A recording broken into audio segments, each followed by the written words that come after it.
Indeed.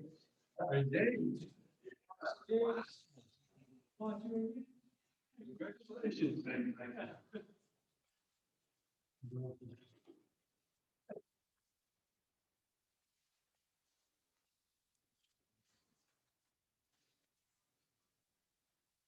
Okay, it's 6 o'clock. Before I call the meeting to order, I'll conduct a roll call to establish those listening in that we do have a quorum at tonight's meeting. When I call your name, please respond that you are present. Mr. Summer? Present. Mr. Glasgow? Present. Mr. Sin? Present. Mr. Cook? Present. Mr. Kirkendall? Present. The chair is also present. We've established that we do have a quorum. And I'll now call the April 27th, 2021 Board of Directors meeting of the Clinton Newberry Natural Gas Authority to order. The first item on the agenda is invocation. At this time, I would like to call on Mr. David DuBose to lead us in the invocation. Dear Lord, please be with each of us who are here tonight. Bless us with wisdom and compassion as we go about the business of the gas authority. We also ask that you bless the first responders, police, fire, EMS, and medical staff. Be with all those who are suffering with the COVID virus and all those who are protected from the nation around us. We ask in our Savior's name. The next item on the agenda is for the board to consider the authorization of extending the resolution previously passed to authorize electronic meetings. Do we have a motion to renew this resolution? Motion from Mr. Glasgow and a second from Mr. Summer. Is there any discussion? Hearing none, all in favor of the motion to authorize the resolution to authorize electronic meetings, please raise your right hand. All opposed? Let the record show that the motion did pass with a unanimous vote. The next item on the agenda is public comment. No one's addressed sign up for public comment. The next item on the agenda is approval of the minutes from the March 30th board meeting. Are there any changes the board wishes to make to the minutes as received? Hearing none, do we have a motion to accept the minutes as received? A motion from Mr. Finn. Do we have a second? Second from Mr. DuBose. If we need discussion. Hearing none, all in favor of the motion to accept the minutes as received, please raise your right hand. The record show that the motion did pass with a unanimous vote. The next item on the agenda is the March operating report. This time I'll give the floor to our general manager, Mr. Jimmy Katz, for the operating report. Thank you, sir. Good evening, gentlemen. March was a good month. Gas sales were up in March compared to March of 2020.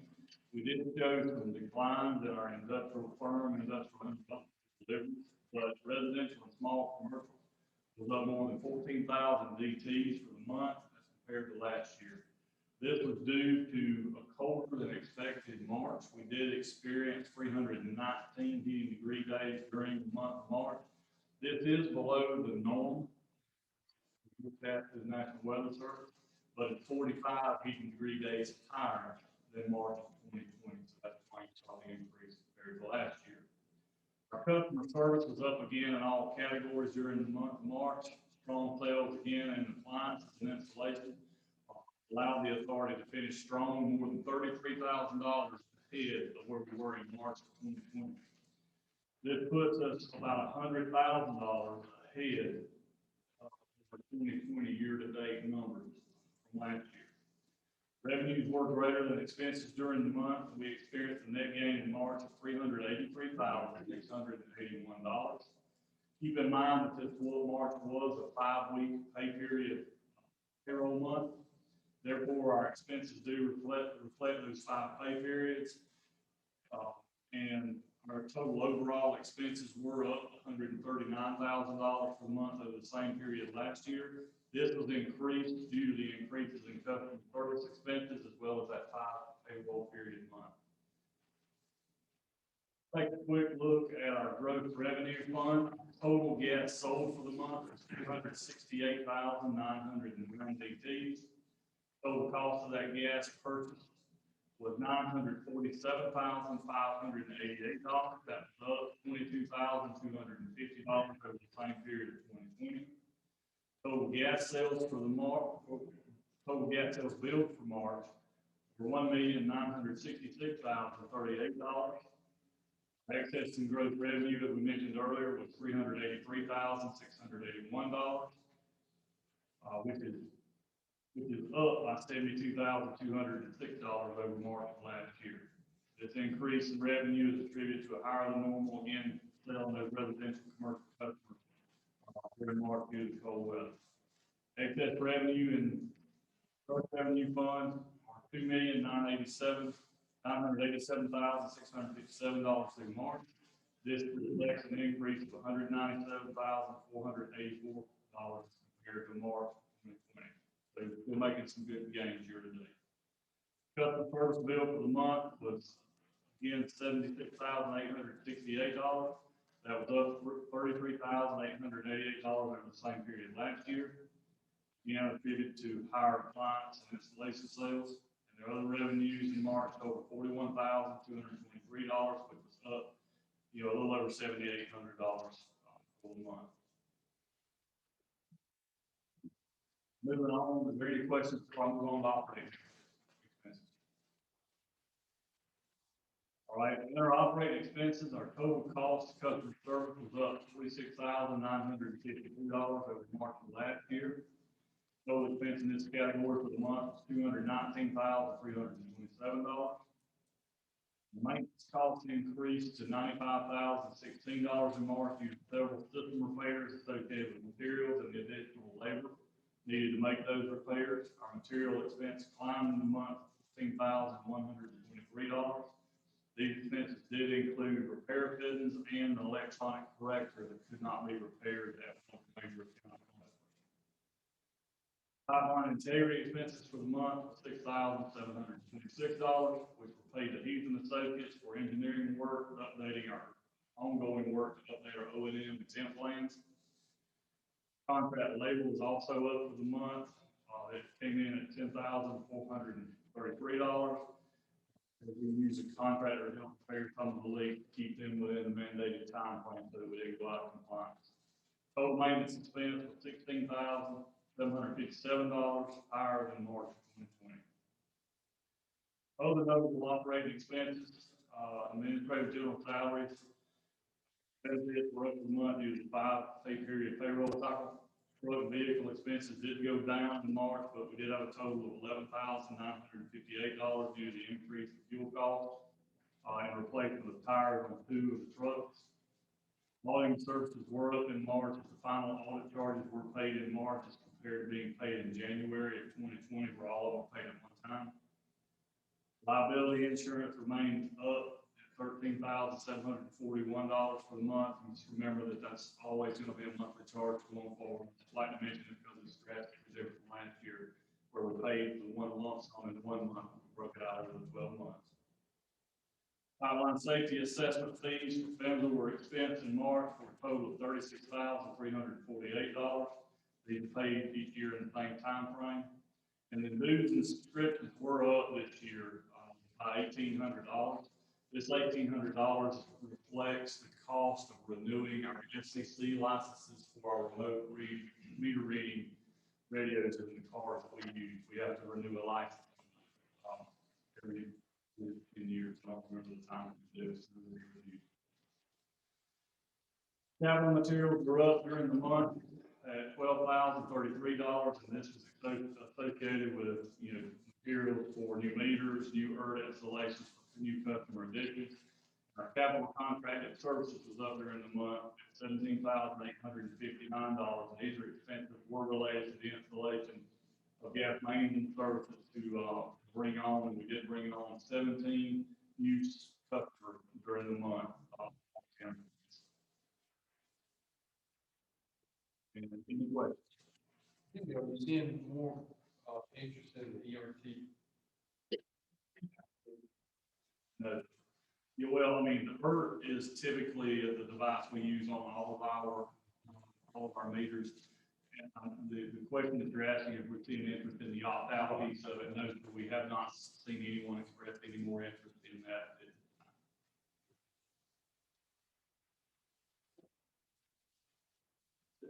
Yeah, thank you. The final audit for the fiscal year ending October 31st, 2020 was presented to the board at the March 30th meeting. And the authority staff requests acceptance of the audit by the board. Do we have a motion to accept the audit as presented? So moved. Second. A motion from Mr. Cook and a second from Mr. Kirkendall. Is there any discussion? Hearing none, all in favor of the motion to accept the audit as presented to the board, please raise your right hand. The record shows that the board did, the motion did pass with unanimous vote. I think the next item is, Mr. Katz has an update on the sale of surplus equipment. This time I will give the floor back to Mr. Katz for his report on the gov deal auction of our equipment. Yes, so just wanted to make everyone aware, we did finalize the auctions of the surplus equipment that we have available through govdeals.com. All our current vehicle auctions were completed on 4/15/21. Total revenue from the online auction topped $57,000. Management does request these funds be deposited into the contingency and depreciation fund to be utilized for system needs as they arise. All vehicles were sold and equipment was sold, and I think all but two have been picked up at this point. We're waiting on one group to pick those up. Review the record.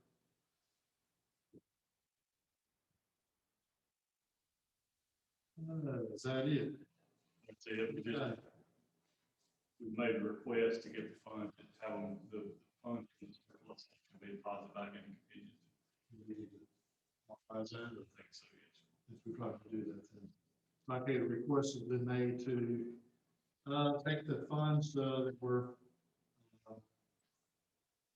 we collected from the sale of surplus items, equipment, and place it into the Contingency and depreciation. contingency depreciation fund. Do we have a motion to do that? Second. A motion from Mr. Summer, second from Mr. Cook. Any discussion? Hearing none, all in favor of the motion, please raise your right hand. I need a motion to pass the unanimous vote.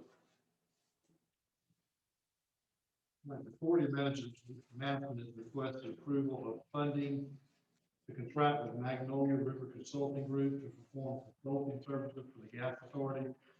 As the authority sets up its GIS platform, the total cost of services will be $17,500.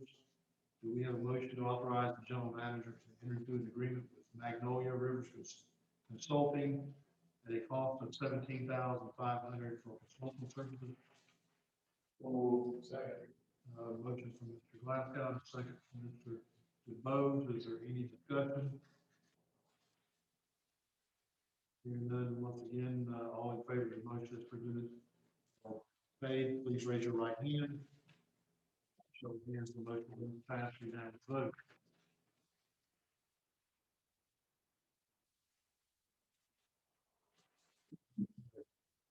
A request from authority staff has been made to amend GM contract section 11, paragraph C to read all before August 15th, 2023. Do we have a motion to do so? Motion from Mr. Cook. We have a second. Second. Mr. Finn. Is there any discussion? Hearing none, all in favor of the motion, please raise your right hand. By a show of hands, the motion does pass with a unanimous vote.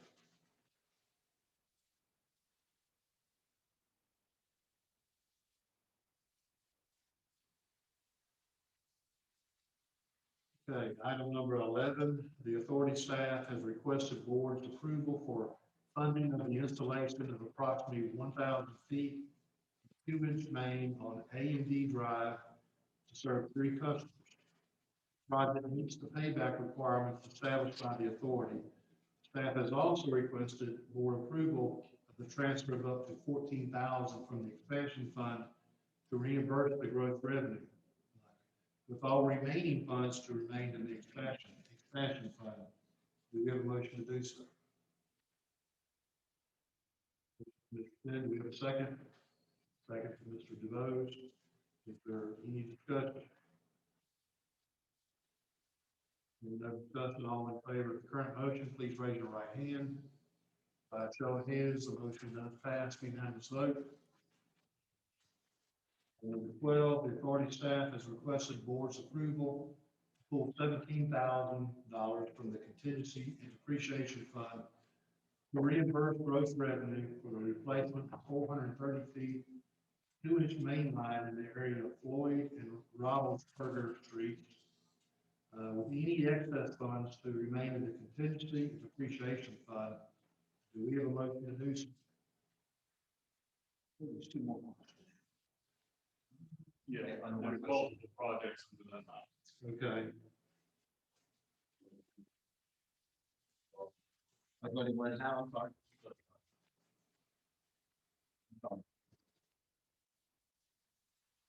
That was wrong. Yeah, that makes sense today. Yeah. The authority also identified approximately 10 feet of 2-inch main in front of the Newberry Elementary School that was unrepairable due to extensive corrosion leaks. Would like the board to pull $13,000 from the contingency and depreciation fund to reimburse gross revenue for these repairs. Any excess to remain in the contingency and depreciation fund. We did last one, okay? Go ahead and vote on those two. We have a motion to approve these requests. Motion from Mr. Cook. We have a second. Second from Mr. DuBose. Any discussion? All in favor of the current motion, please raise your right hand. By show of hands, the motion does pass with the unanimous vote. Third item under there is earlier this year, the flooring in the maintenance office area was replaced based on prior management approval. The cost of that time was charged to the office and warehouse line. This caused overrun in that line. Since this project meets the authority capitalization guidelines, the board, the staff would like to ask the board to approve up to $8,000 to be pulled from the contingency and depreciation fund to reimburse gross revenue with any excess to remain in the contingency and depreciation fund. Do we have a motion to do so? So moved. Motion from Mr. Lafco, the second from Mr. Kirkendall. Any discussion? Hearing none, all in favor of the current motion, please raise your right hand. By show of hands, the motion does pass with unanimous vote.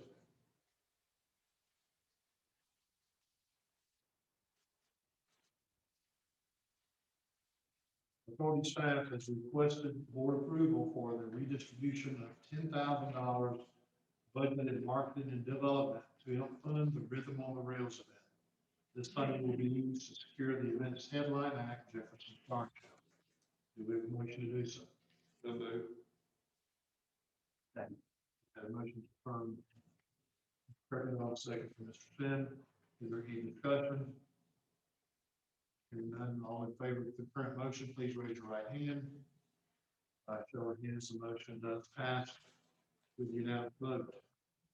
The next two items on the agenda are information on a software update and employee recognition. At this time, I'll give the floor to our general manager, Mr. Capps, to make both of these presentations. I'm going to start with the software update piece of this. The US Continental Solutions software package that we in fact bring in for business management, our accounting software, work management software package has certain requirements. The initial package that we bought was based off our original 13,000 customer base portfolio that we currently have, with a little bit of room to grow or get expanded in the future if we needed to. After we done discovery and completed the discovery phase, we found that still within our system, we have roughly around 20,000+ premises still listed in our system. So some of them can go away, some of them are services that you know may still have an active service on premise back here. So what we identified is that we've got to upgrade the software so that we allow for enough premises in the software package to account for the ones that we weren't counting in the initial 13,000. I'm going to turn it over to Philip to elaborate just a little bit more on that. He's been, you know, very valued asset. He's having the implementation phase of this. Philip, if you will. Could be our monthly.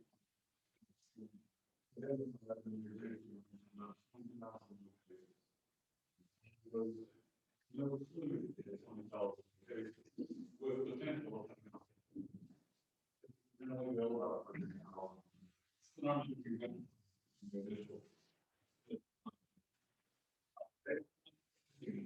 One for the additional 6,000. As well as about $100 a month to the monthly charge. We have a couple of things that don't mesh well when you're done. This is the evil thing. Well, they're going to do it, and we're also it's obtained to a levelized building. I think the city of Clinton may do that. I'm pretty sure that Newberry might. It's a 12-month rolling out.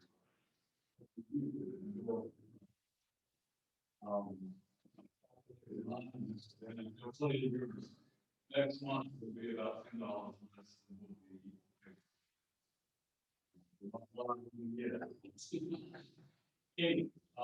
that's the recommendation. We think it's a good one. With any opportunities, there will be changes. We will work with it. It will flow as it is until 2022 when the customers their budget plan. And at that time, we will convert them to level up. One piece. The other side is material. They don't. In their system, it's a location basis. So we have the 20,000 locations. That does not account for what we call materials.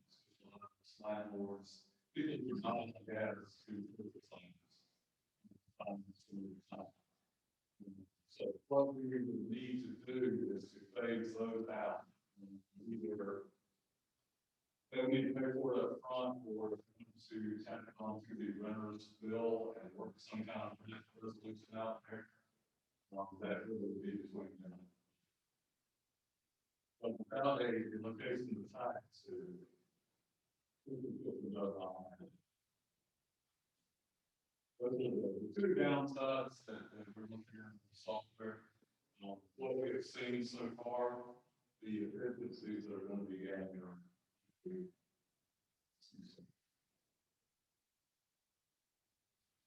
So from a decision-making standpoint, I don't really think there's anything that really needs to be done from a decision-making standpoint, maybe other than boarding could be additional funding. The other options is really just a notification option that once it does go live and we make those changes, it is going to cause some discomfort to customers until they get used to it. And we wanted to make sure we were up front and inform up front so that we've got it after we're having these conversations.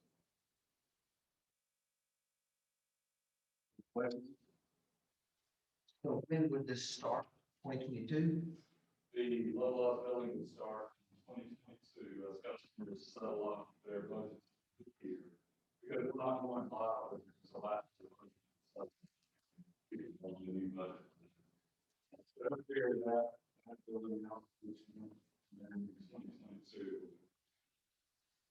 So if I pay $30 a month now, in the future, I might pay $27 one month and $32 the next. It will fluctuate a little bit. You will always have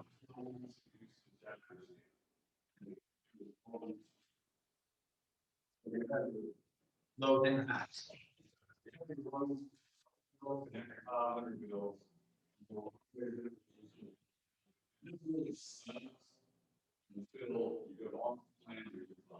On 13,000 customers, about how many do the equal billing per month? Your residential, I guess, 11,000.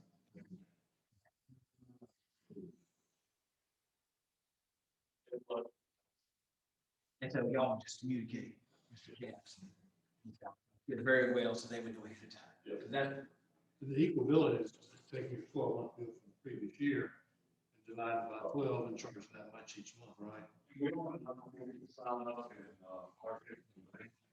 So you go into the summer building. It's a lot of people to sign up here. Well, I do that with both the city and the gas authority, makes it real simple. Same. People on lower incomes, they can pay for it better. Right. A lot. Back to August.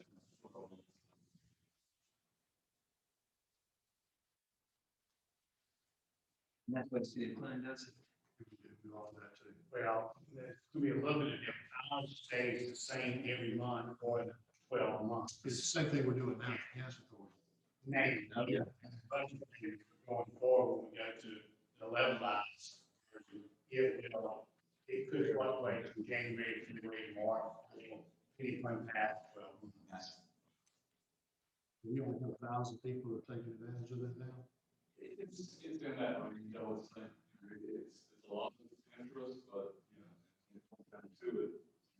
Unlike, I like it.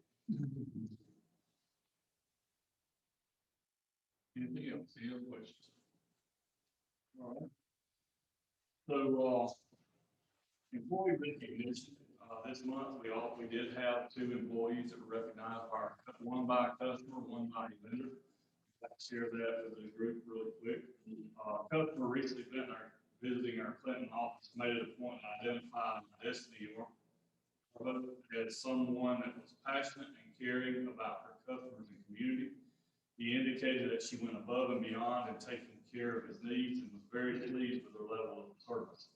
I'd like to publicly commend Destiny. She's very energetic. She's very good at working with the customers, and thank her for what she did, not only in this case, but what she does on a day-to-day basis.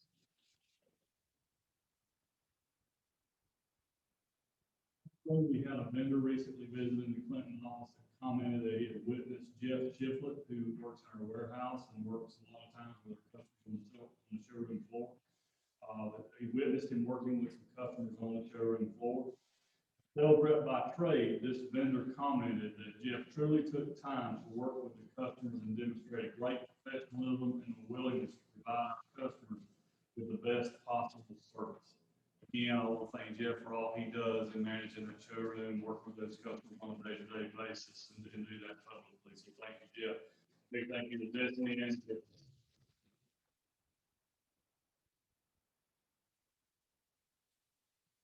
Okay.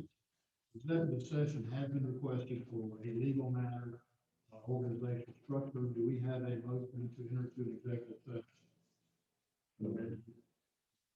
Mr. Sumner, second from Mr. Cook. Any discussion?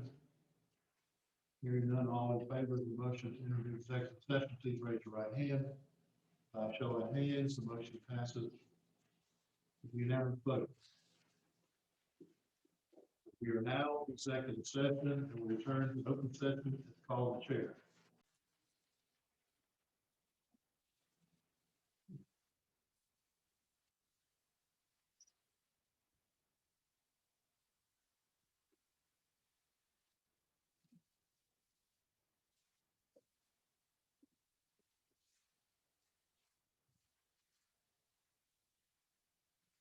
Okay, I will now call the April 27th Board of Directors meeting of the Clinton Newberry Natural Gas Authority back into open session.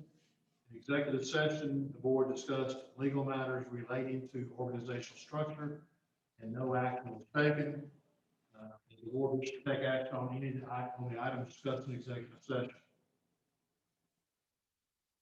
Okay, our next meeting will be May 25th in Clinton at 6 p.m. with the location to be determined.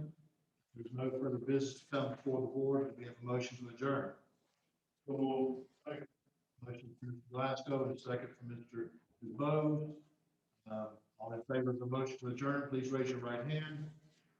Show of hands, the motion passes. We have a vote. Meeting is adjourned.